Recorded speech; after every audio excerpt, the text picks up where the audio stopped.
si siapa namanya? Si Dian Fitrianti tersebut ya. Dia membela diri. Apa yang dia katakan itu bohong.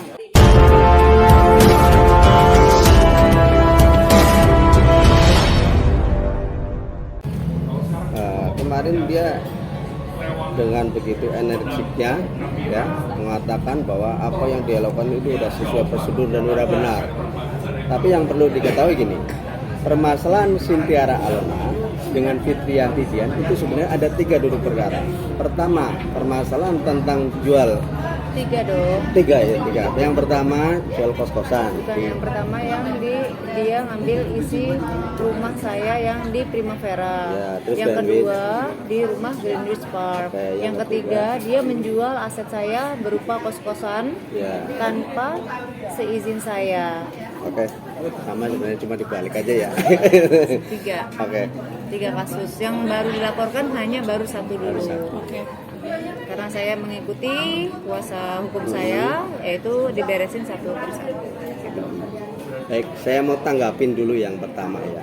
Yang tadi kita mau mulai dari mana dulu nih yang pertama nih, anaknya nih. Kita yang dari masalah di Greenwich saja ya, yang kita udah melakukan. Kita ngikut aja. Jadi gini, permasalahannya gini mas. Apa yang diutarakan oleh Fitrianti Dian lawyernya itu kemarin itu, dia hanya menceritakan tentang peristiwa yang ada di perumahan Primavera, ya. 1 ya. Ini yang Mbak Alona baru mengupayakan melakukan langkah upaya hukum itu yang di perumahan Greenwich. Sebenarnya udah bikin laporan polisi udah lama, bulan Agustus. Dasarnya apa? Waktu Mbak Alona tidak di tempat atau waktu itu lagi Di dalam. menjalani proses ya kan? Menjalani. Ditemukan fakta bahwa barang-barang Mbak Alona itu hilang di rumahnya Greenwich ya. Greenwich Cluster Sheffield ya.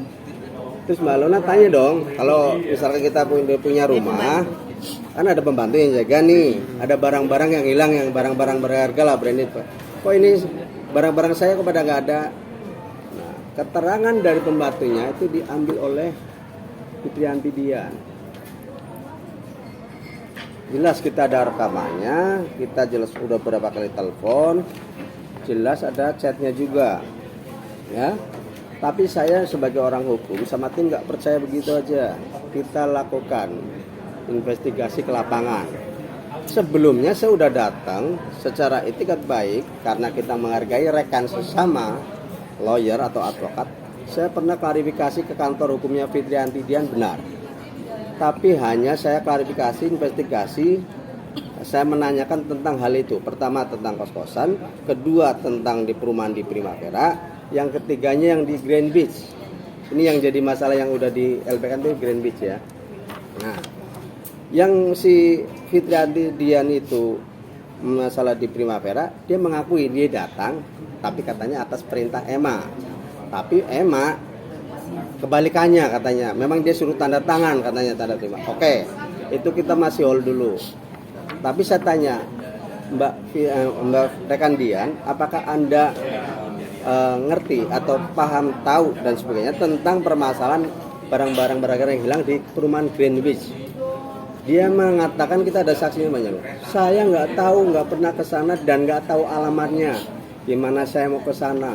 Oke, namanya kita klarifikasi kan kita catatin semua. Karena saya harus buat laporan ke klien saya Alona. Setelah dilakukan investigasi ke lapangan, karena ini keterangan si Dian sama Emma itu bertolak belakang. Ya, kita mau percaya yang mana? Kan begitu kan? Nah, katanya dia nggak pernah datang, nggak tahu lama, tapi Emma bilang dia yang ngambil. Kapan ngambilnya? Waktu pas ke Primavera, hari itu juga, sorenya juga ke Greenwich dan ngambil barang itu. Sama si Emma juga, asistennya si Alona. Bukan asisten, pembantu. Mantan, pembantu ya, Pembantu ART ya, rumah tangga. ART lah, pembantu. Nah, kita nggak percaya gitu aja. Akhirnya kita lakukan investigasi. Waktu itu saya berkali-kali nanya ke rekan Dian itu dia nggak tahu alamatnya. Tapi setelah kita cross check lapangan, kok ada foto seperti ini. Ini kita dapatkan dari security ya. Jangan sebutkan namanya, disembunyikan dulu nama Ya. yang memberikan ini. Ya baunya pihak keamanan Pihak sana. keamanan sana. Saya nggak ngerti nama. Ada foto seperti ini. Kan kita jadi loh, katanya kemarin nggak tahu alamatnya, nggak pernah ke rumahnya, kok ada foto ini. Saya nggak tahu nih foto siapa. Mungkin rekan-rekan lebih paham ya. Nah, terus ada lagi foto seperti ini. Ini perumahan elit loh. Kalau misalnya kita tanya tanggal berapa, bulan berapa, pasti kelihatan. Di sini ada. Nggak tahu nih mobil siapa. Itu terlihat jelas ya, itu di cupnya itu terbuka loh. Ini depan rumah siapa? Ada tulisan Alola loh. Ini. Di sini. Karena kan kalau misalnya perumahan kan rumahnya sama. Jadi saya kasih identik kalau itu rumah saya, yaitu adalah saya kasih nama Alona. Nah, inilah ada XDJ saya, karaoke, mixer, terus soundcard, lighting, terus tongsis loh. Kok saya pengen ketawa aja. Tongsis itu ya Allah, saya seorang lawyer mengambil tongsis. Tongsis itu harga berapa sih? Gitu loh. Tuh. Kasih lihat Kak, maaf itu ini tahan buat taruh kamera sih. XDJ saya ini bukan murah ya. Dan invoice-nya pun ada. Dari speaker, dari lighting.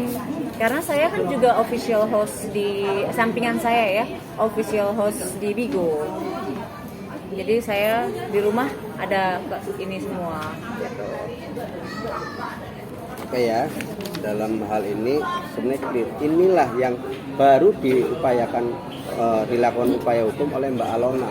Yang lain belum, masih nol. Karena memang saya artisnya, itu yang pasti ini dulu. Karena kita juga heran kok bisa ya, kita sampai datang ke sana, kita baik-baik, ya kan, klarifikasi baik-baik, kita tanyakan hasilnya seperti ini, kita laporkan, enggak kata Emma begini-begini. Terus saya tanya Emma, Agung juga suaminya Emma, saya tanya semua. Jadi kita kalau melakukan upaya hukum apapun kita juga nggak akan sembarangan, kita juga paham hukum lah. Minimal kita itu dua alat bukti kita udah dipegang. Ini bisa dicek loh. Saya nggak tahu nih foto siapa. Nggak mungkin editan. Ini siapa? Yang tanda terima dikasih tahu. Tapi itu cuma yang di Primavera loh. Itu dari Emma. Ini pun sebenarnya Mbak Alona nggak menyetujui ya sebenarnya. Ya kita kan nggak tahu gini analoginya. Anda punya rumah, ada kehilangan di situ. Ada pembantu di situ ART di situ. Yang 3 kali seminggu bersihin rumah. Ya, yang punya kuncinya. Otomatis kan pasti menanyakan, kok ini bisa nggak ada, diambil itu. Ya kita kan namanya warga negara punya hak hukum yang sama, Mbak Alona wajar dong.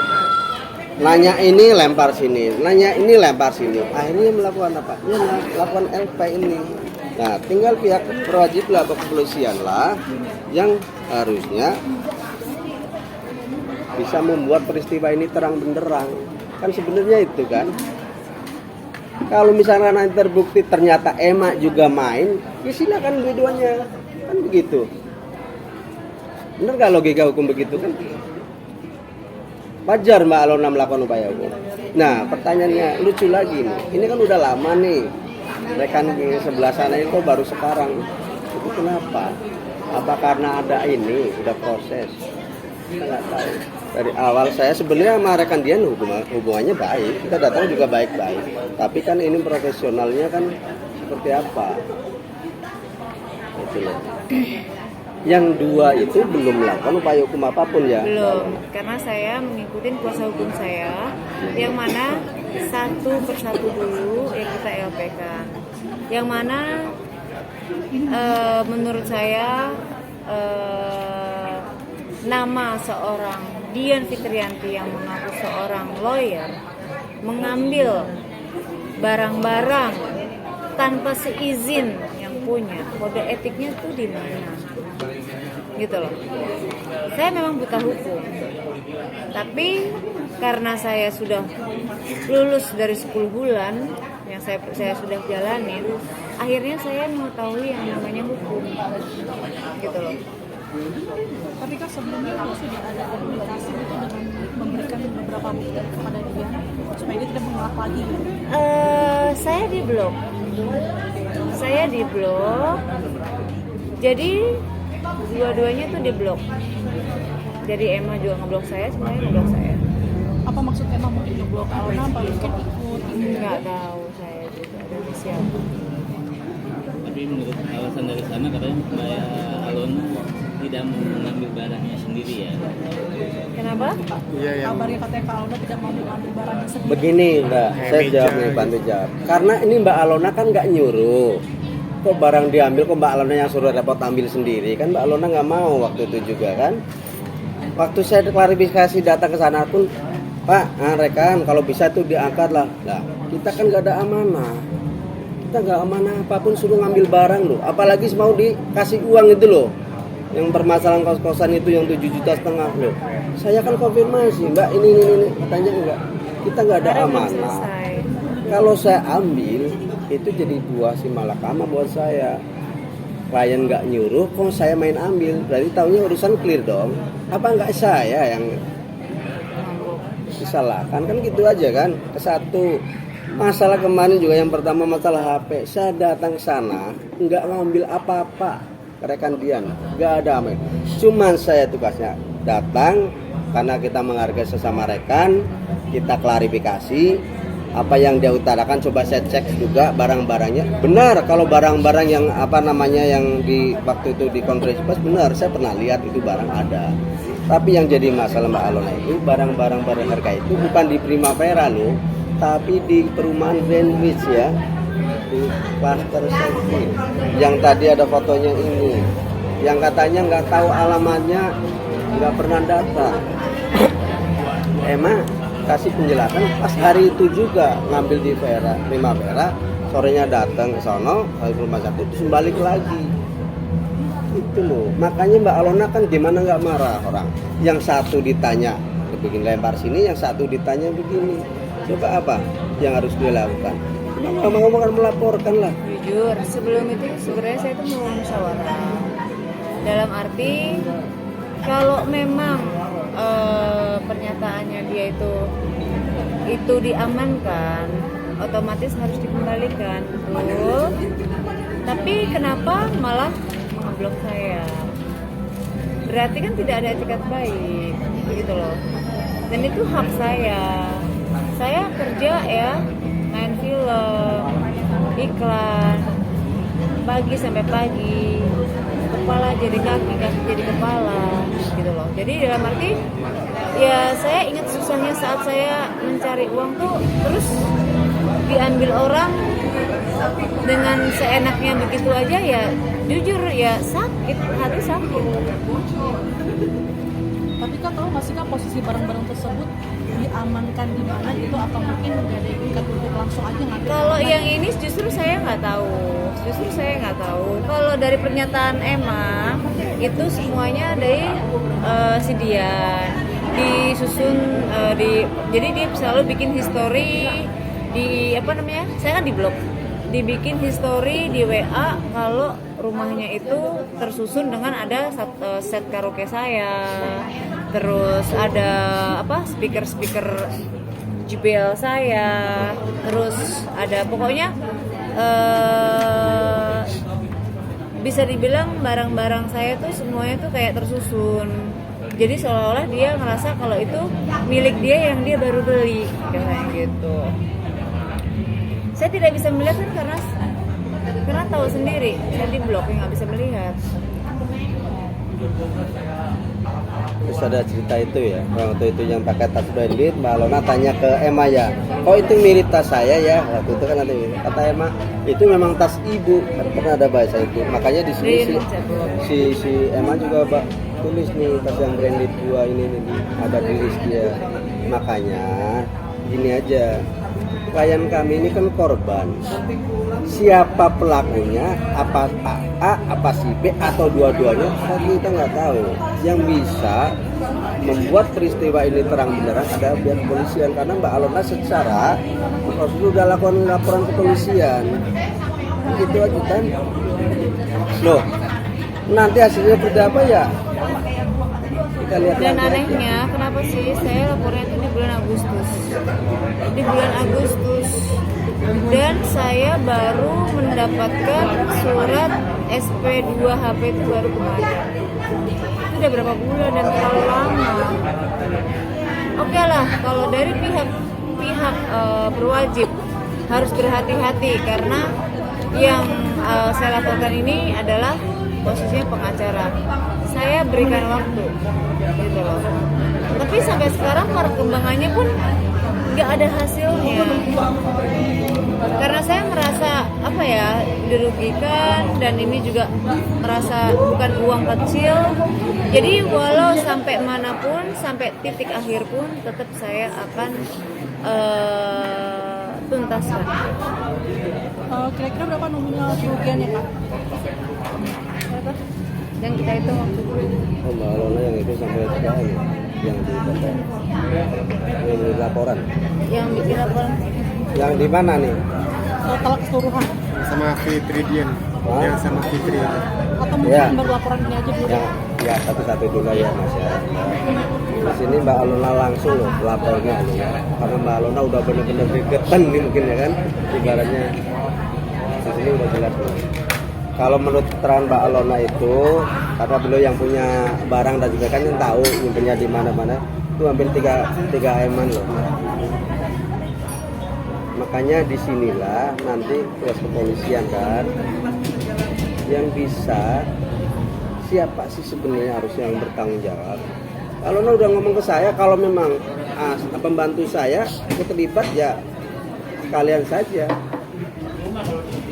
Intinya Mbak Alona nggak pernah nyuruh ngambilin barang-barang di Granby. tidak ada. Tidak pernah ada. Tidak Dan yang pernah saya ada. lucu, saya berapa kali klarifikasi ke si rekan Jian, nggak ngaku loh. Gitu. Nggak tahu alamatnya. Ini ada foto-foto ini loh. Ini kita dapatkan nggak sembarangan loh, nggak asal kita turun loh. Saya ada bukti rekan ini.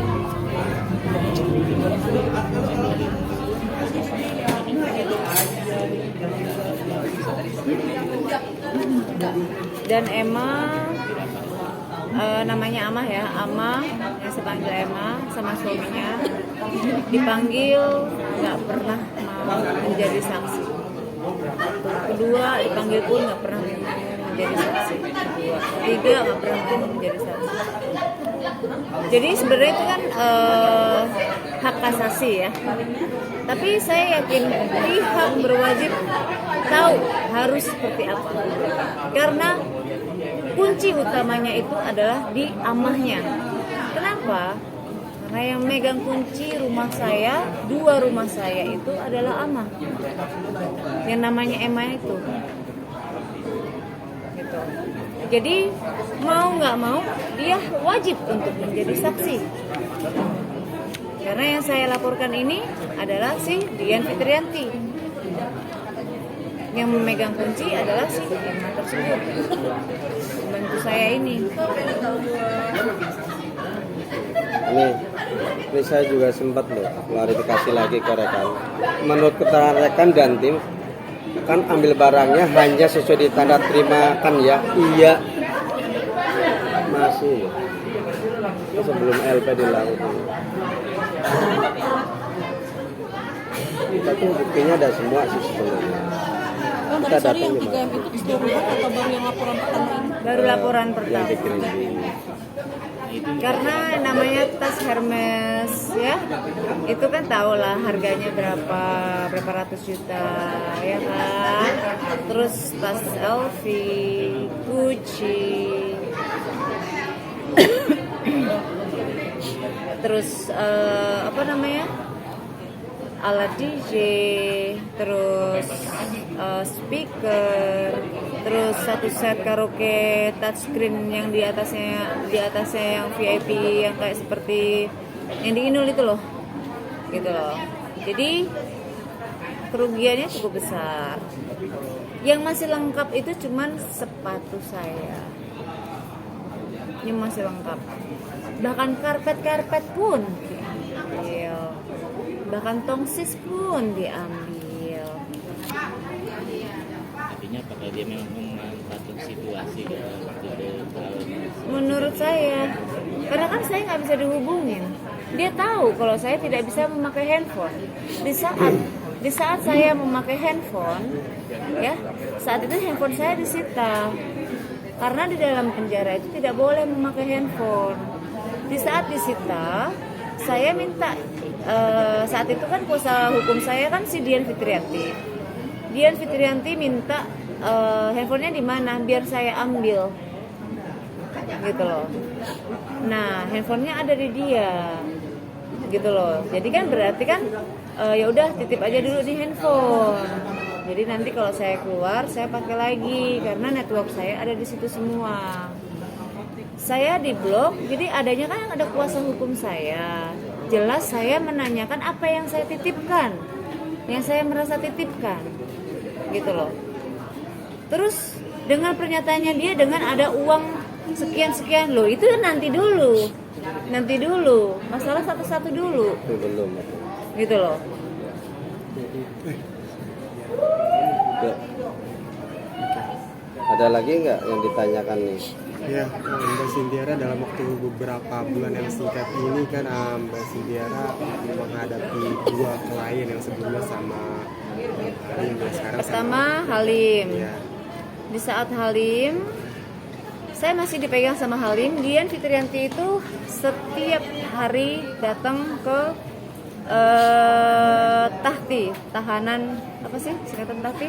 Tahanan titipan. Tahanan titipan Polda Metro Jaya setiap hari. Setiap hari datang merayu saya, bujuk rayunya, merayu saya. Tahaplah saya harus sidang. Disitulah si Dian Fitrianti menyuruh saya untuk di saat sidang, menyuruh saya untuk mencabut kuasa Halim Darmawan di depan Bapak Hakim dan di depan Bapak Jaksa. Padahal dia belum jadi kuasa hukum kakak. Belum.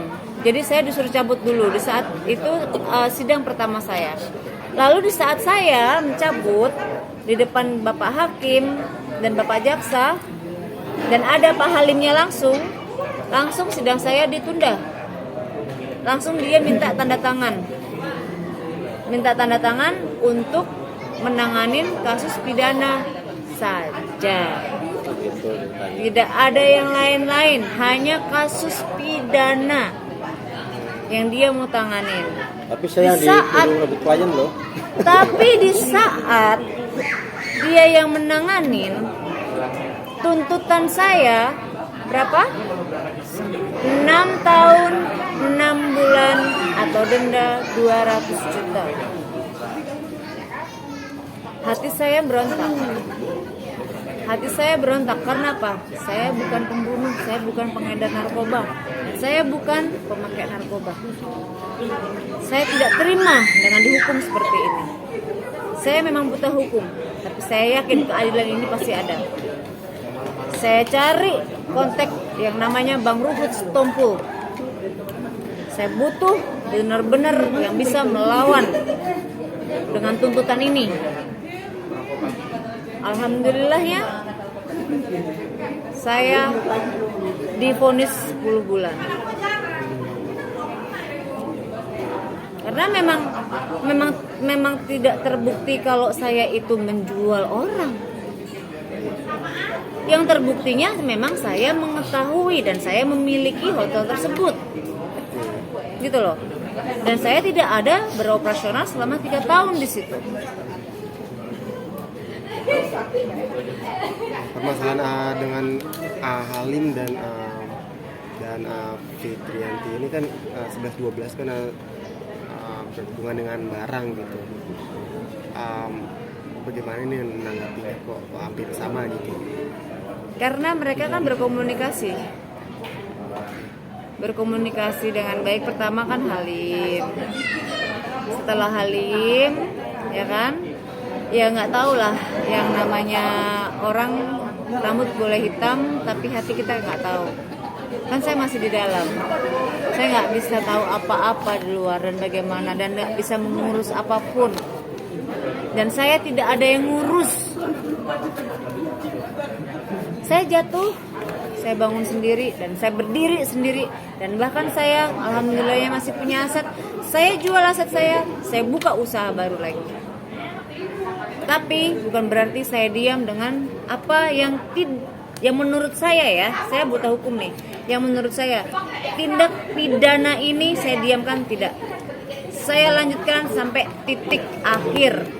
Saya pernah diadili, dan saya juga minta orang yang jahat, yang benar-benar terbukti juga harus diadili.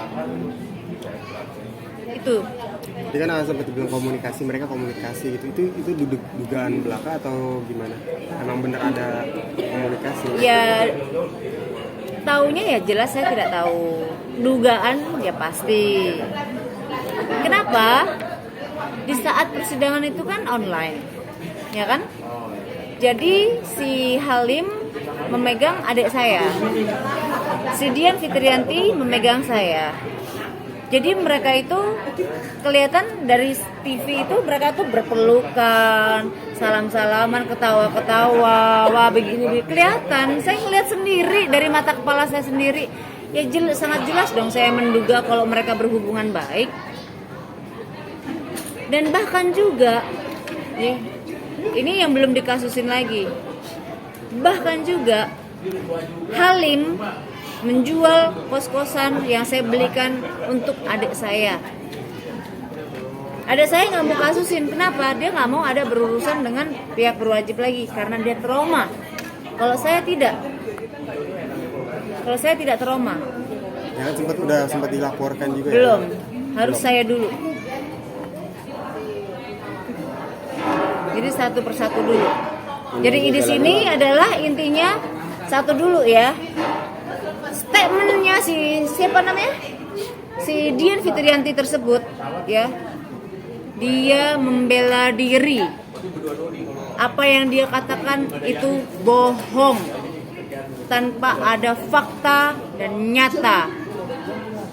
Kalau saya berbicara, saya bisa mempertanggungjawabkan pembicaraan saya. Ada fakta, nyata, dan saksi. Tadi tolong garis bawahi ya, saya nggak pernah datang ke sana ngambil handphone pulang nggak. Kayaknya yang kontes pertama kan itu titip, itu saya titip aja. Loh, kenapa dia harus beralasan dibawa pembantunya lah, terus dia lupa naruh di mana lah. Itu kan koneksi saya, gitu loh. Saya ada bukti kok, saya ke sana pulangnya bawa apa itu yang saya tanda tangan yang beliau katakan kan. Oh dia juga sempat tanda tangan, ada bukti tanda terima, ada semua kita bukti. Jadi jangan pernah ya, Dian Fitrianti, saya ingatkan, jangan pernah Anda bilang saya mau cari ketenaran. Saya baru keluar dari penjara ya, asal kau tahu, rata-rata semua TV mengundang saya. Ada nggak saya nongol di TV? Nggak ada kan? Kenapa? Karena saya sudah cukup untuk menjadi artis. Jadi bukannya sebaliknya, dengan Anda seperti itu mau numpang pamor dengan saya. Ini loh, contoh lagi loh. Saya nggak bawa handphone, nggak bawa apa loh. Yang dibawa cuma nama saya karena klarifikasi, investigasi kan fotokopi. Karena saya kan kepentingannya buat laporan ke klien kan. Kita udah datang ke sana, kita bawa ini, kita laporkan gitu. Ya ada loh, uang aja saya nggak ambil, nggak mau. Memang saya nggak mau karena memang nggak ada amanah. Jangan kesannya menyalahkan saya, kenapa uangnya nggak diambil itu enggak. Yo, itu kasusnya beda. Karena dia menjual rumah kos-kosan saya, ya. Dia menerima uangnya, padahal itu ada kuasa untuk dari saya, tulisan tangan saya langsung di atas materai. Penerima dana itu adalah ibu kandung saya. tapi malah dia. Gitu loh. Jelas saya larang kuasa hukum saya menerima sepeser pun. Yang diambil itu adalah yang saya titipkan handphone. Itu pun saya ngambil loh. Kan Mana? saya nggak ambil. Katanya saya minta. waktu itu kata Fitriati Diat itu kan lagi dibawa pembantunya. Masuk akal nggak? Masuk akal Saya nggak? kan memang suruh ambil handphonenya, titipan beda cerita nih ya. Saya mau ambil. Katanya lagi dibawa pulang kampung pembantunya. Masuk akal nggak? Jadi saya pulang itu nggak bawa apa-apa nih. Masuk akal nggak? Ini kalau saya lihat yang di YouTube kemarin itu kan kayaknya kesannya saya datang, yang diambil cuma handphonenya saja, kan lucu. Tolong buktikan mana tanda terimanya. Kita pakai tanda terima semua kok. Jadi kalau ngomong itu ya, Anda kan seorang lawyer ya. Ngomong itu ya, Anda itu kalau ngomong berdasarkan bukti dan fakta, jangan cuma di mulut. Saya tahu mulut Anda manis, makanya saya kebawa mulut manismu, bujuk rayumu. Anda bilang Anda pengacara, Anda membawa yang namanya Joko itu berdua, tapi tiba-tiba Anda merayu saya, tiba-tiba ini ada namanya Melani dari Bali, gini. Ternyata apa? Melani lah yang menanganin kasus saya, yang lebih maju ke pengadilan. Namanya Melani itu, yang dia tinggal di Bali. Bukan Anda. Saya malah curiga Anda ini, nih kecurigaan ya, tak digaris besarkan. Anda itu calo atau benar-benar lawyer. Karena kalau lawyer itu punya kode etik. Kalau calo itu beda, nggak punya kode etik. Karena kalau Bu Melani, dia mempunyai kode etik yang sangat jelas. Itu sih yang saya sampaikan aja. Oke. Salah satu lagi dari saya Kak, kalau untuk Emel sendiri tersebut mungkin ada niatan Kak Alona untuk melaporkan atau bagaimana, karena kan sejauh ini kan dia tidak mau menjadi saksi kan. Oh sudah menjadi saksi. Oh Sudah dan dan itu sepinternya pihak berwajib. Dan dia nggak mau. Ya pihak penyidik kan pasti punya triknya dan terdidik dengan itu. Dan di BAP tersebut adalah menyudutkan saya.